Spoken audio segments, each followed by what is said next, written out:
Can you help? I need the scoop. We need the scoop. You're gonna help me with the scoop. You're gonna help me with the scoop? Here, take the scoop.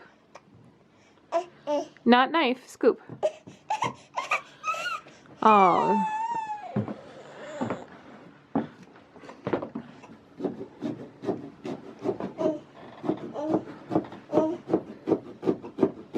You want the more dangerous thing, huh? It's like a dance, huh? Whoop.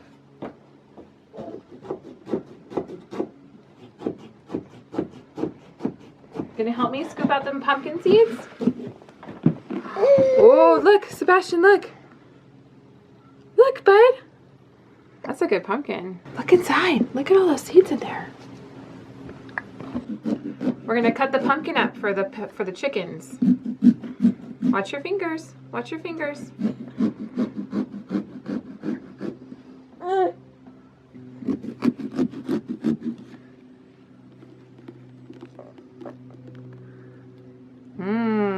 I don't know if those are gonna taste that good, bud.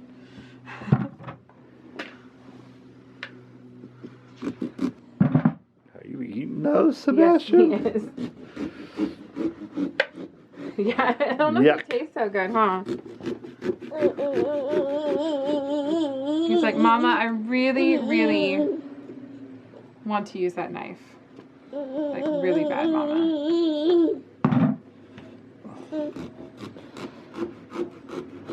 I let him use it, so. Oh, you did? Yeah, that's why he wants to use it. Okay, well, let Mama get this pieces off. Can you want to sit with me? Come sit with me? Come help me. Can you come help me?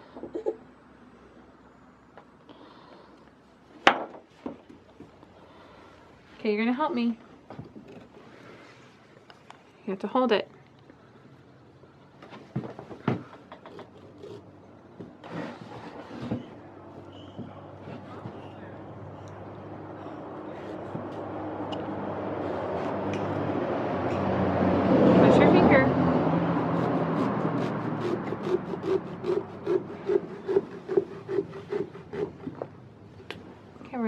We're gonna cut sideways now.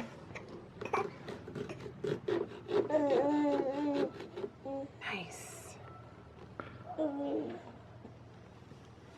Look at those seeds, they're huge. Those are some big pumpkin seeds. I don't know if I've seen them like that. They're really big. Okay, we're gonna cut another piece off.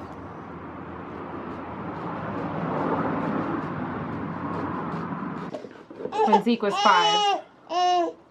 About how the Japanese, when they want to teach children how to do something, they use the child's hand to teach them how to do it. So that was how we taught Zeke how to tie his shoes. Because we used our hands and held his hands and showed him how to tie his shoes that way. And it works really well. Maybe not so much with a screaming baby, but here, come on. You're gonna put your hand off of, you can't touch that part. You have to hold this part. Hold this part. Okay, watch. Ready? You gotta pull down.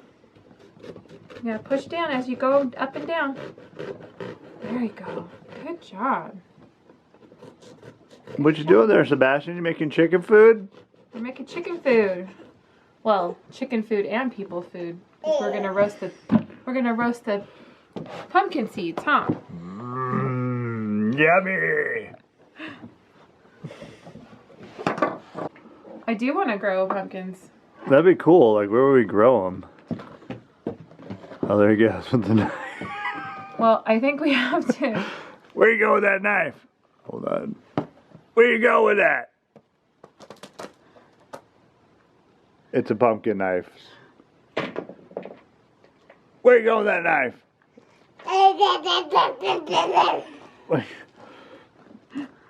think he's gonna take care of the squirrel. You can get that squirrel?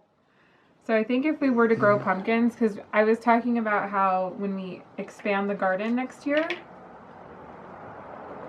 we should leave one area that we just put topsoil on there. Mm-hmm. And then that will be where we can plant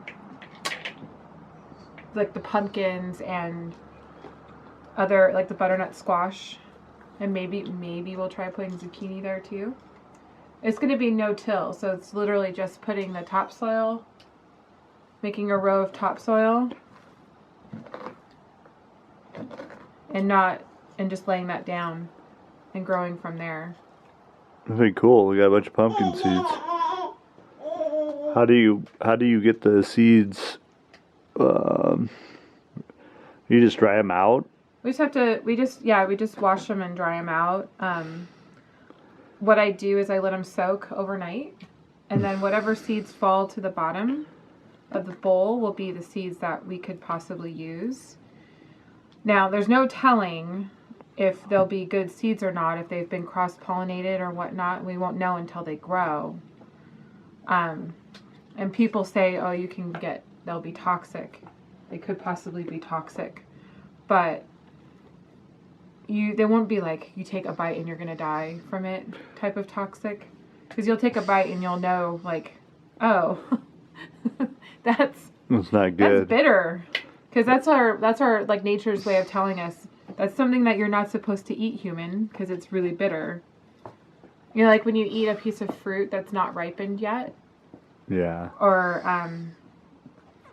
you eat like a vegetable that's not necessarily vegetables. I think vegetables are okay, but it's like a piece of fruit. Like for instance, some of the apples and other things like berries and stuff. When you first bite into them, it's like, oh, that's really bitter.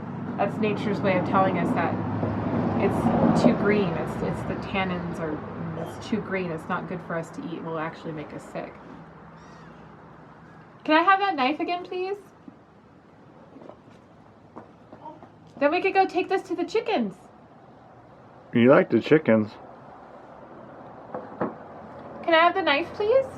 Can I have the knife, please? I'll trade you. I'll trade you Scoopy for knife. I'll trade you. Can I trade you? Here. I think you'll be happier with the Scoopy in the garden box. There you go. Take the scoop into the garden box.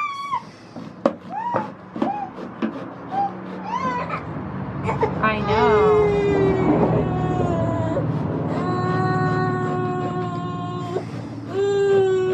Are you upset? Did I upset you? Poor guy. Look, Sebastian. Take this in the bucket.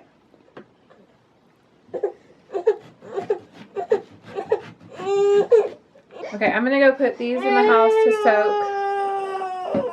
I'm gonna put the knife in question back in the house, and then we'll take these over to the chickens.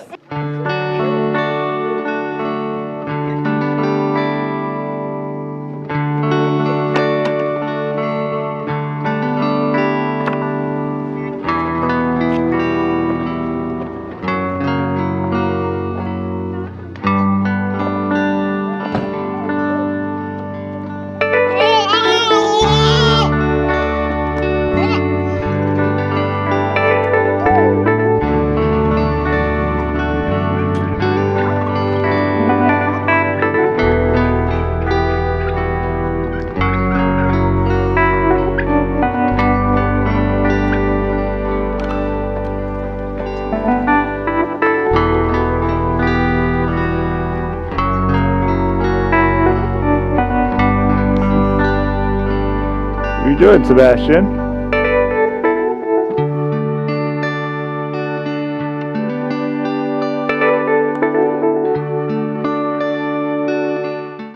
So it's the next day, and I am going to be roasting our pumpkin seeds. Sebastian's somewhat helping me. And I just I cleaned them off, took all the pulp off, and then I let them soak overnight. And then I took and melted half a stick of unsalted butter, and I've put on some Cajun seasoning.